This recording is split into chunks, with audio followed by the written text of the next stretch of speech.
This is Rashad's Hip Hop Timeline. Welcome to our third installment of the series. In the last video, we discussed 5 different accounts from the pioneers in hip hop of the early days. Next, we'll discuss the article, Many Styles, The Hip Hop Melting Pot, by Chris Needs. This article talks about how rap, during the 80s got to be the exciting and innovative genre it was. In 1981, rap was still relegated to the MCs rapping over session bands playing instrumentals of popular dance hits. Afrika Bambaataa, as mentioned in the last video, pushed the genre further with Planet Rock. Before Planet Rock, he had Jazzy Sensation, a remake of Gwen McCrae's Funky Sensation.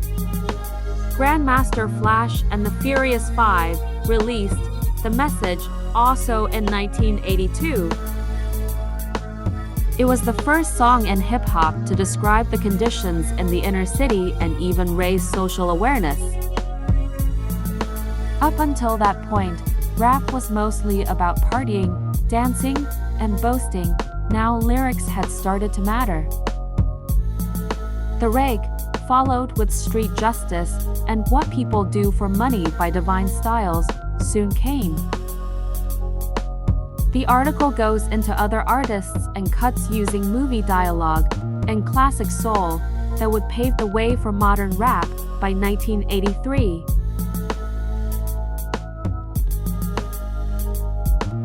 Then, the article discusses how Run DMC later that year took the sound back to the park. They rapped over stripped-down production and raw, hard-hitting tracks. From the reggae-style beats to the heavy metal chords of Rockbox. It also mentions that even with the King of Rock album and that title song, Afrika Bambaataa's Time Zone was a prototype for the rock rap style. The author goes on to discuss Rick Rubin and Russell Simmons starting Def Jam Records in 1985, ushering in LL Cool J and the Beastie Boys. The Beastie Boys ushered in a different sound for the Animal House College listeners. Doug E. Fresh and the Get Fresh crew came with the Oh My God sample that ran throughout the song, The Show. Next came the James Brown sampling era with Spoonie G's Godfather and King T's Payback is a Mother, for instance. At the time of press, James Brown was incarcerated, and his music was being resuscitated due to the sampling craze in rap. Young MC and Gangstar received mentions for using more jazzy grooves and horns on their albums for 1989. After the James Brown samples got redundant or worn out, artists like De La Soul branched out to the likes of George Clinton and sounds that were 60s psychedelia related. Hip house was a major trend in 1989 with Technotronic's Pump Up the Jam.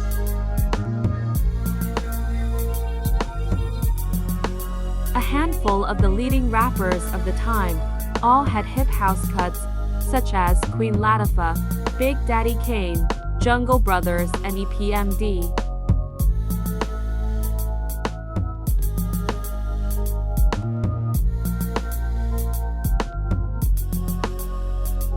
The article states that due to the success of Technotronic, record companies had really been pumping out lots of hip house records.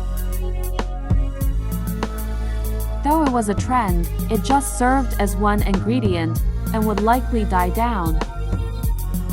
The article concludes with rap being described as music without barriers. Rap can take different styles, and the output becomes a new style. Rap was seemingly the only true new music of the 80s, and the 90s were just around the corner. The possibilities looking ahead could be endless. Before we wrap up, let's check out the latest mail day.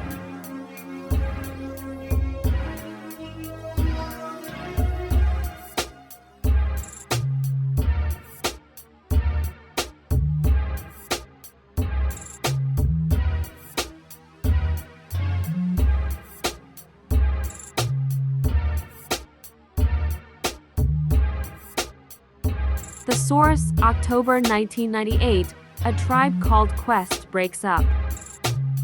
Trick Daddy cover from 2001, Exhibit from 2000, and Eve from December 2000.